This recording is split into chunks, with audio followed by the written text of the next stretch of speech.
आप सभी का एक फिर से स्वागत है हमारे पौराणिक कथा यूट्यूब चैनल पर।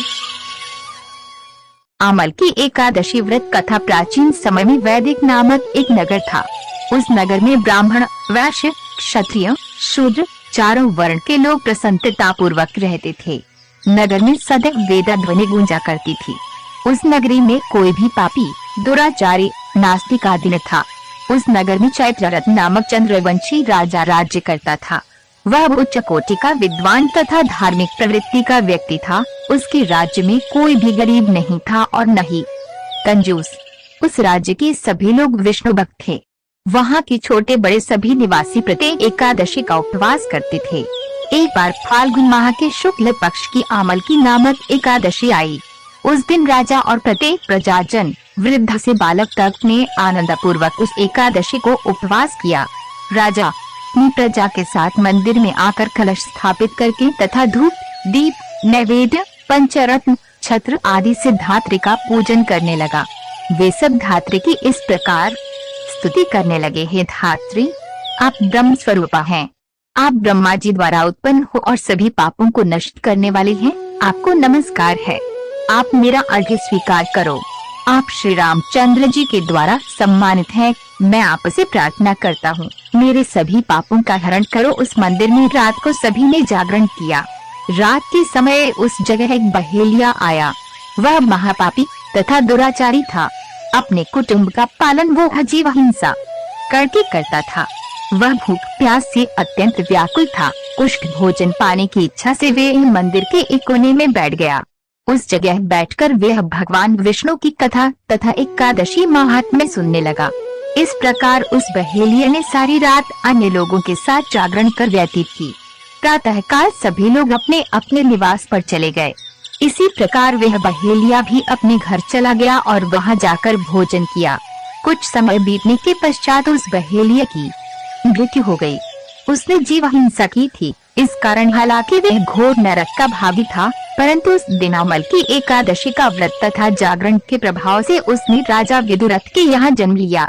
उसका नाम वसुरथ रखा गया।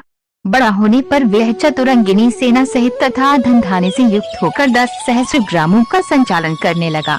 वह तेज में सूर्य के समान, कांति में चंद्रमा के समान, वीरता में भगवान विष्णु के समान तथा क्षमा में पृथ्वी के समान था। वह अत्यंत धार्मिक, सत्यवादी, कर्मवीर और विष्णु भक्त है। वह प्रजा का समान भाव से पालन करता था। दान देना उसका नित्य का कर्म था। एक बार राजा वसुरथ शिकार खेलने के लिए गया। दैवयोग से वन में वह रास्ता भटक गया और दिशा का ज्ञान न होने के कारण उसी वन में एक वृक्ष के नीचे सो गया। कुछ समय पश्चात पहाड़ी डाकू वहां आए और राजा को अकेला देखकर मारो मारो चिल्लाते हुए राजा वसुरथ की ओर दौड़े। वह डाकू कहने लगे कि इस दुष्ट राजा ने हमारे माता पिता, पुत्र पौत्र आदि समस्त संबंधियों को मारा है तथा देश से निकाल दिया। अब हमें इसे मारकर अपने अपमान का बदला लेना चाहिए। इतना कह वे डाकू राजा को मारने लगे और उस पर अस्त्र शस्त्र का प्रहार करने लगे। उन डाकुओं के अस्त्र शस्त्र राजा के शरीर पर लगते ही नष्ट हो जाते और राजा को पुष्पों के समान प्रतीत होते। कुछ देर बाद प्रभु इच्छा से उन डाकुओं के अस्त्र शस्त्र उन्हीं पर प्रहार करने लगे, जिससे वे सभी मूर्छित हो गए। उसी समय राजा के शरीर से एक दिव्य देवी प्रकट हुई।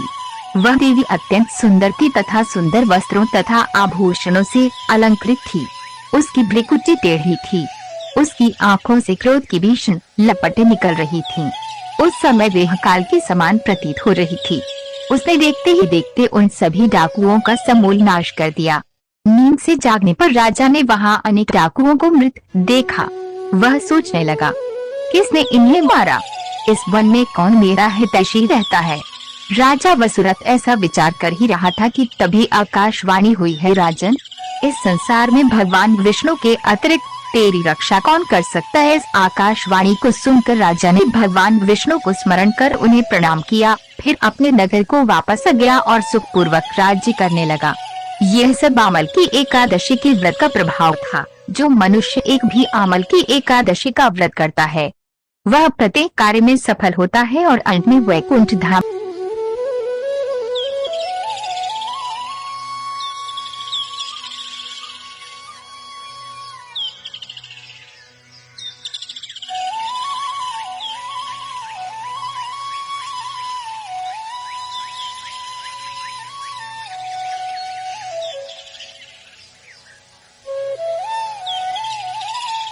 समस्त व्रत कथाओं को सुनने के लिए आज ही हमारा चैनल सब्सक्राइब करें और हमारे नई व्रत कथा का नोटिफिकेशन पाने के लिए बेल आइकन दबाना न भूलें।